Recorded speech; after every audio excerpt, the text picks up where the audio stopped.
life often feels like it's out of control. But we have complete control here on the Into Greatness podcast with Jason and Jolene. I am Jason. I am Jolene. And we're back for your next favorite episode. And this episode was actually supposed to be a guest that we were going to have on to talk about like adoption and belonging and all that. But something happened last week when we were supposed to record it. Now, Jolene, do you want to share that? Are you comfortable sharing that? I fucked that plan up. That plan fucked me up. I got in a car accident on my way to Jay's place, and it was that moment of like, my life is so, you guys know how scheduled my life is, and you know the reason why it flows is because of all these little steps and lily pads that go to each part of it. And I am sitting there with an airbag in my face. I think my coffee sprayed everywhere. And I was like, I looked at the clock and I was like, can I make it to Jason's in time for that interview? And then this voice like slammed the back of my head and was like, Jolene, cancel the fucking recording.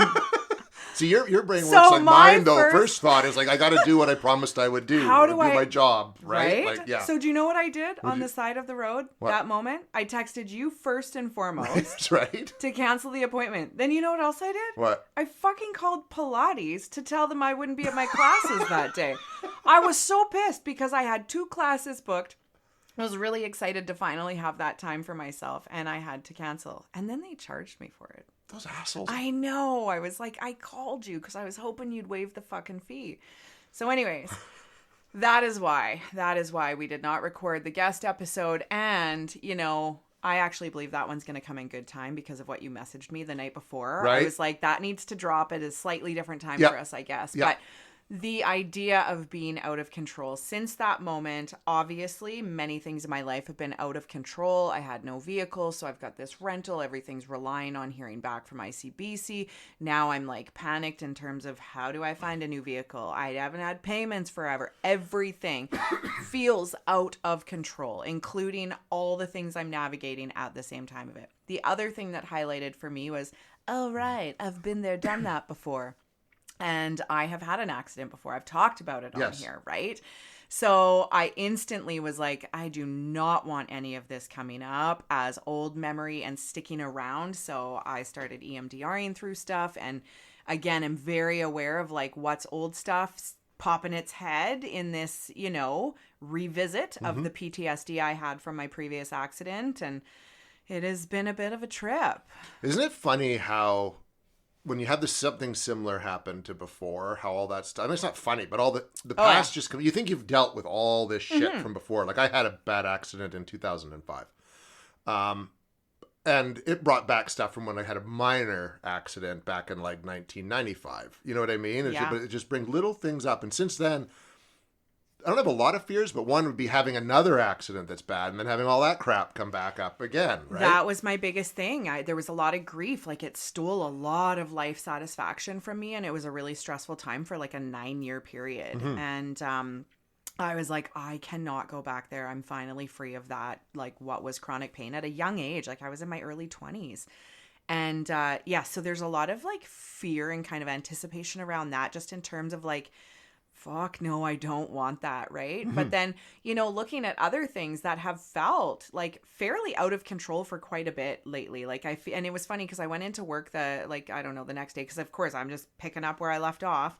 And the girl was like, my God, can you get a break? And I was like, you know what?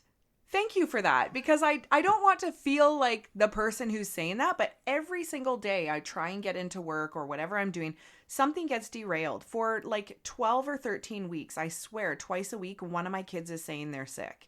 And legitimately, like, things are going on. So yesterday, same thing, full moon, my son has a headache, starts puking from it. I'm just like, man, the amount of reschedules I have to do and like juggling everything in my brain and then going, it's constantly about the bank account, cha-ching, the back and forth, right? Yep. Like, whoa, what do I have to give here and lose there, right? Well, and Jess has been saying the same thing. It feels like, even for years now, like she calls it being constantly punched in the face with something. Like you get your shit together, then something else comes up and knocks the whole plan out of whack. And with kids, like Griffin too, has been sick a lot. I think there's a lot of people. I know a lot of people have been getting sick. And or just something happens. So your whole best laid plans get completely torpedoed. And is it something going on in life, or are we just perceiving, have we become maybe, due to the whole pandemic, more sensitive and less resilient to the things that life throws at us? I don't know. And that's just like a theory in my head, because everyone now feels like they're so much more on edge and so much more tense and more prone to, again, like losing it when things just don't work out. Because we had our whole world compromised for a while. You know what I mean? Yeah, and I don't feel like I'm on edge and losing it. Like, it's actually funny how well I'm rolling with all of it. Well, you seem very calm. Because it is honestly like, what the fuck can I do? At this point, clearly there is a bigger plan than mine. And that's really like, I have been manifesting an expedition for a long time now. Mm-hmm. It's been like the next vehicle on my list. I did not fucking plan to do it this way, and I hope that this is not like, here, suffer 10 years of an injury just to get this car. I didn't ask for it that way, but often the universe delivers in ways we don't ask. Like the monkey's paw story. For sure. There was a lot of things, right? I noticed that my benefits had been like, were running. I didn't have as many as I thought I did, and I was like, oh, damn. And then now I get 12 weeks of unlimited benefits through ICBC. I'm like, okay, I get that I asked for these things, but just not come this on, way. Right? Yeah. So it's a little bit, so it's funny because I don't always feel like I'm on edge. And a lot of people, I get what you're saying around this, like, is it a new sensitivity? Is it awareness of it? I also know, if we want to go back and reference things that Brittany talked about in the podcast with her, we recently, like, as we're recording this right now, Mercury is still in, the Gatorade is still in the microwave, right? Yep. It's still retrograde. But we just went through a massive eclipse season, which is totally when the tornado rips through. So I just like put my hands back and I'm like, whatever the fuck happens here, I ain't taking personally. And that's literally the time frame all this happened in. So that's when things get yanked out of our lives. Old patterns get brought forward. We literally get propelled into like a brand new zone, right? Yep. It's like, here's your power bar to get past where you need to get to now. So because I had an understanding that like shit can get crazy and real during those times, I was like, okay, here's one of the things. Got it. I see you. So I also think for me, that's a part of, and I don't know if that's a helpful thing or not, right? Like I talk to people about that in my office, and it's, I guess sometimes the belief of something larger than yourself that can help keep you anchored in an idea that like not all of this is controllable by me, right? Well, people who are highly religious, and I think who are religious in the good way, right? Because I think there's a good way to be religious and a bad way to be religious. And sorry if I piss someone off, but not really. That is the point, almost. Yeah. God has a plan for you, and so you just kind of got to roll with it to understand what. And that's what got my grandma Hewlett through the death of her son, my father. It was part of God's plan. He's in a better place. You know what I mean? And I think that does work. I think that does help a lot to believe in something more than yourself. Yeah, and if we were to look at that from a psychological perspective rather than just a spiritual or religious, the idea of internal and external locus of control. So this is our idea of how much am I in control of and how much is, a result of what's happening around me sort of thing, right? So when we place too much of our life in the hands of something else, we don't really take responsibility for what we can influence, right? So that's the ones that are really hands off and whatever is happening to me is happening to me, which again can be a really spiritually enlightened place, but we still need to activate and move in certain directions, right?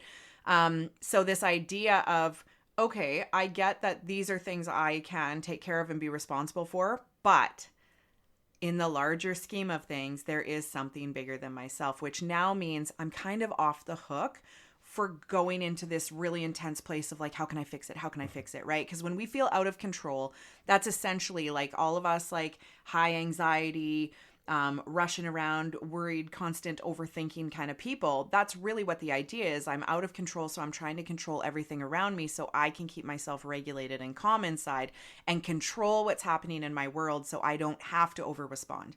So in therapy, that's what we work on, is your internal locus of control is what can I control within myself so that no matter what kind of storm or tornado I'm sitting in, it's not going to shake me or unroot me the way that I, would have been in the past. So that's kind of where that healing happens. And for you, obviously, too, Jason, right? Like, how do I get myself more stable and secure so that the life-shattering events that happen around me don't shatter me? Exactly. And that's a hard thing to learn. Yeah. You know what I mean? Because it takes a lot of effort. Like, you have to do a lot of self-work. Yeah. It's like, why, because I was a very anxious kid growing up, and that was from being adopted. They called it that primal wound. You're automatically almost bestowed with depression and anxiety from the moment you're born and taken away from your mom. And then I grew up with a mother who was very anxious, right? Because she always So now needed you have control. nature and nurture. And nurture, right?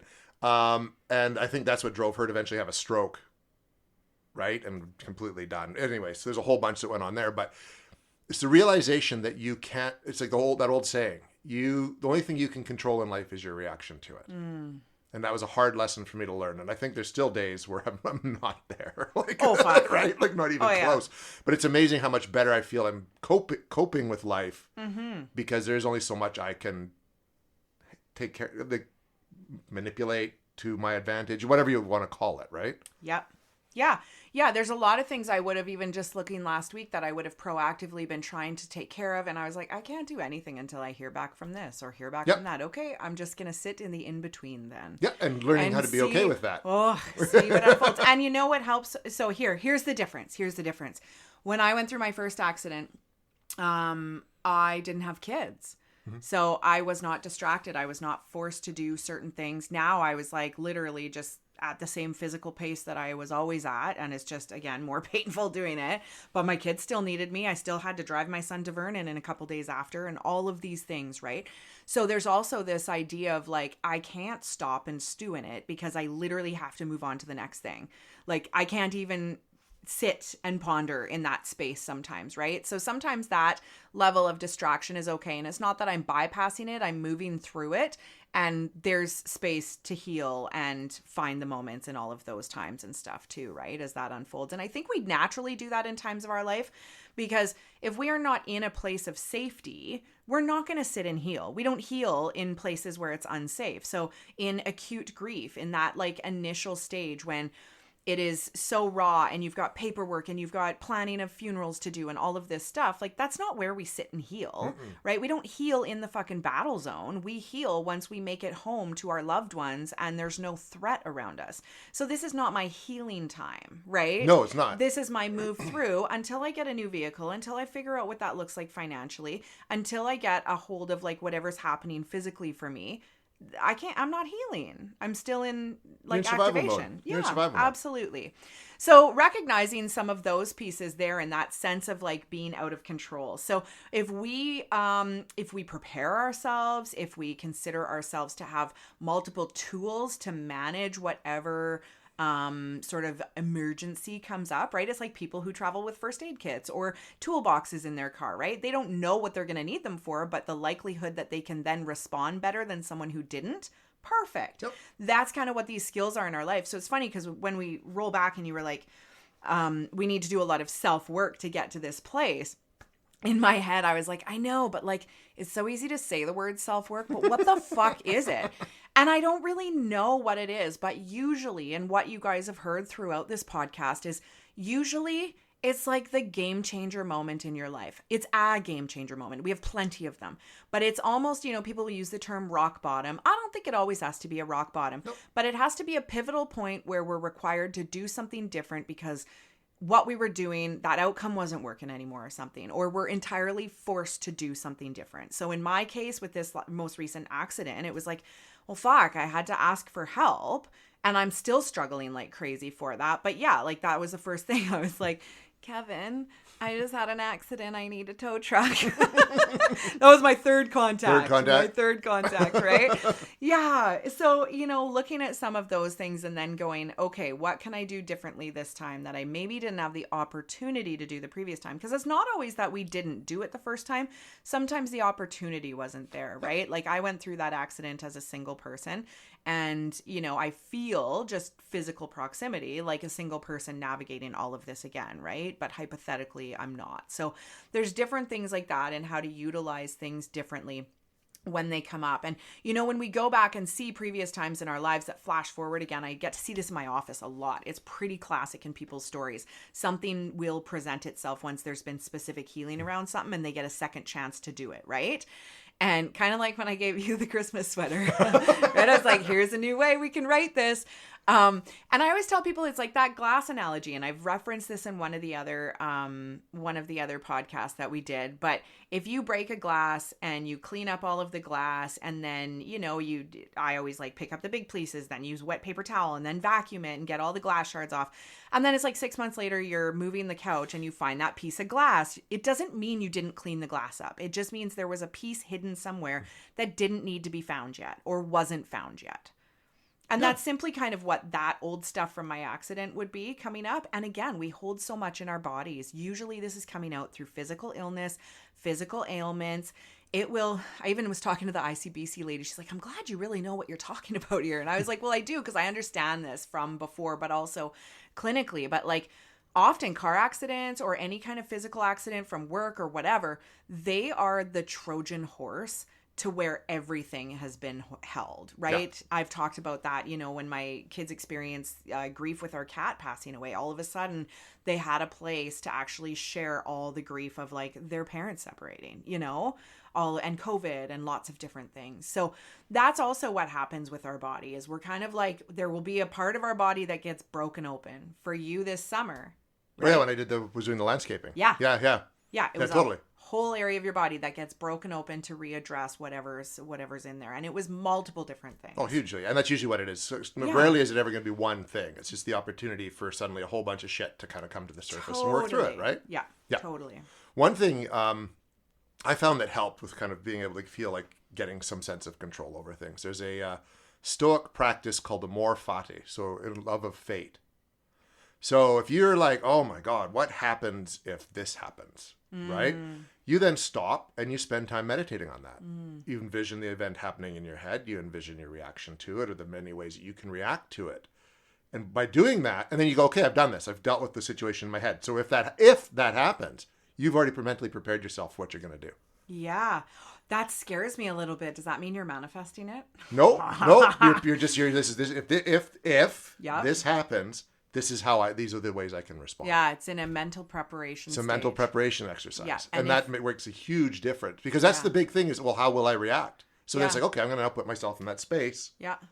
And be like, okay, this is how I'm going to react. I can totally see that. It's almost like an exposure therapy. Yeah, same kind of concept. Yeah, exposure therapy idea. And then I would follow that up with, and if it doesn't happen, what is the sense of relief and peace that I would feel from that? Exactly. Yeah, that's, and they Stoics that would be a nice way to close that off. Yeah. Because I wouldn't want to leave that open. Yeah. Yeah. But it scares people. That scares people to do that though, right? Yeah. Like it is a frightening concept. Okay, if one of my children dies, what's that going to be like for me? Yeah. Then most people just go like, nope, don't want to think about it. Yeah. But if you don't think about it and it happens, then what happens? You're just... Yeah, boom. And I do have people who come to me because they have a fear of something that hasn't even happened yet. Like a lot of people come to me in retrospect, right? Like after an event has happened, but some people have just these profound fears of that, right? Like I'm worried my child's going to die. So we get to the wound, like what is behind this? Because usually it's an abandonment or sudden loss. Yeah. Yeah, totally. Yeah, I like that. So for you, Jason, how would you say you manage that feeling of being out of control or when life, because legitimately life does get out of control and your year is going to start doing that. It's going to start doing that now, isn't it? Yeah, it's already started. Okay. Yeah. I just kind of roll with the punches. Yeah. Like my dad. The dad talked about that all the time growing up, was rolling with punches, right? And it was like, I never quite got it, actually almost until he died. Then I'm like, yeah, this is what he's talking about. So Jason said that to me in our text messages last Wednesday after my accident, and I sent him a little GIF or a GIF. What are they called? GIFs, I think. GIFs, yeah. Back of somebody just getting like cold cocked in the head, just boom, out. And I was like, oh, I was supposed to roll with that. And I just got knocked the fuck out. But no, in all essence, I do feel like I rolled with it. I was able to just like, okay. And one of the saddest parts was, it's always crazy because I always look at like what's aligned in the next steps of action that I take. Mm-hmm. And it was like, oh, I saw these people at the hospital. This person was my nurse, who are all people I know. And I'm like, man, the universe just aligns these weird things. Actually, one of them was this one gal. And then I ended up seeing her sister yesterday at soccer. And I'm like, okay, what's this? Like, I haven't seen you guys in years. And now I see both of you in the same week. That's wild. But yeah, my mom was sitting there because I had to call my mom for help. I still call my mom for help, guys. And yeah, she was like, "Huh, this is the most amount of time we've ever had to visit in fucking years, you guys." Yeah, we sat there for like 4.5 hours together in the Because you ER, can, right? and we just talked about normal stuff. It wasn't about, okay, what time the kids got to do this or when I'm home from work or whatever, right? Like, just chatting about life. oh my God. Right? Yeah, it's been years. Yeah, I kid you not. Like, and we live in the same town. Yeah, It's since we had a conversation like that. and that's looking at those moments. That's something I was going to when you mentioned, like, how do I cope with life going out of control. Yeah. A part of it for me becomes perspective too. And it's that kind of thing. Like I remember like the worst day of my life was the day that my dad died. Yeah. People would say, well, what about finding out you're adopted? That was a big thing, but that still can't even compare to this. Yeah. So when things come up in life, there's perspective for me. And I think that's where I get into like when, you end up scrolling through like mental health related videos on YouTube and all this shit. And there's like there's stuff like, or even like I use the Headspace app and I clicked on one. It's like, we have mental health people here that you can talk to when things get out of control. And the video though was just like, oh, I've got too many taxes. I need to text my mental health person. Or, oh, my favorite shirt got wrecked. I need to text my mental health person. I'm like, the fuck is the matter with you? Like, my thing is, here's the worst day of my life. Yeah. None of this other shit can compare to that. So it automatically becomes way easier to. So it's keeping things in perspective. And I think, and we've sort of touched on this before, Jolene, is that people have kind of lost track of what's really traumatic and what's not. Like people saying, my flight was delayed, caused me trauma. I had to wait 2 extra hours at the airport. That's not trauma. That's inconvenient. So reframe your fucking thinking about what's trauma and what's not. And I think like what happened to you last week, that's a traumatic event. That's going to throw you for a loop. But the day-to-day shit that people feel like they're out of control with, that's not, you're not out of control. Like just learn to cope. Yeah. And I think that's where the cup spilleth over, right? Like what is your window of tolerance? That's what I work with on people. Yes. How dysregulated can you get and still cope and manage the discomfort? And that's where cold therapy comes into play and different things. If you can push your body in a physical sport or to a physical level or even in yoga and you get used to being able to manage yourself amongst the discomfort, that is what we want to teach our kids, is a building tolerance for like a window of tolerance. And this doesn't mean stuffing it and managing. It's different. It's how can I feel uncomfortable and still persevere, right? As long as it's not a health related. So my one daughter, these belly aches, these worry bellies, all this stuff. She's like, it's been hurting for 4 days. And I really hope this isn't like a huge medical issue, but like, it's very inconsistent. She doesn't always complain about it. Right. But it's like, I'm trying to teach her, okay, well, what is your 10 out of 10? What's your 5 out of 10? What's a comfortable rate that you can still persevere, right? Because right now, this part of my body hurts. It's a 4 out of 10, but I'm still, life doesn't stop because of this one, right? No. But it might because of that one, those kinds of things. But those are those are tolerance for distress kind of things too. And I do think that, yes, we forget that life is the messy. Like because we're so used to the fucking highlight reel of life, again, go back to multiple other episodes, we've talked about this. We have a really small goalpost now, like a very small goal of what we consider a successful day. So go back to that satisfaction episode. And this goes back to like, how satisfied are you? Like people can have these amazing fucking trips and then they come home, have that 2-hour delay. And that's it. That's the highlight they tell you when you're like, how was your vacation? Yeah. Oh, you were stuck in the airport for 2 extra hours. It's like, yeah, but you were in Mexico. How was that? Yeah, you were in Mexico for 2 weeks prior to that. Yeah. But our brain is a magnet for those negative experiences. It is not a magnet for the positive ones because they feel normal in our nervous system. Yeah. Anything that feels abnormal in our nervous system becomes the magnet. So that's why those become the highlight reels instead. It's wild. It is wild. It is wild. And I think because of the way modern society is, we become even less able to deal with, because of what we see all around us and what we're told you should be. And we've talked about this in the satisfaction. It's like, you should feel happy all the time. That's what everyone should be. You know what I mean? Everything should be wonderful. Yeah, and now we are trying to encourage a more emotionally rounded, society where we are making space for all the emotion, right? So that's the other thing. So how do we validate and not disregard, but then still have tolerance for the discomfort? It is like, it's a balance.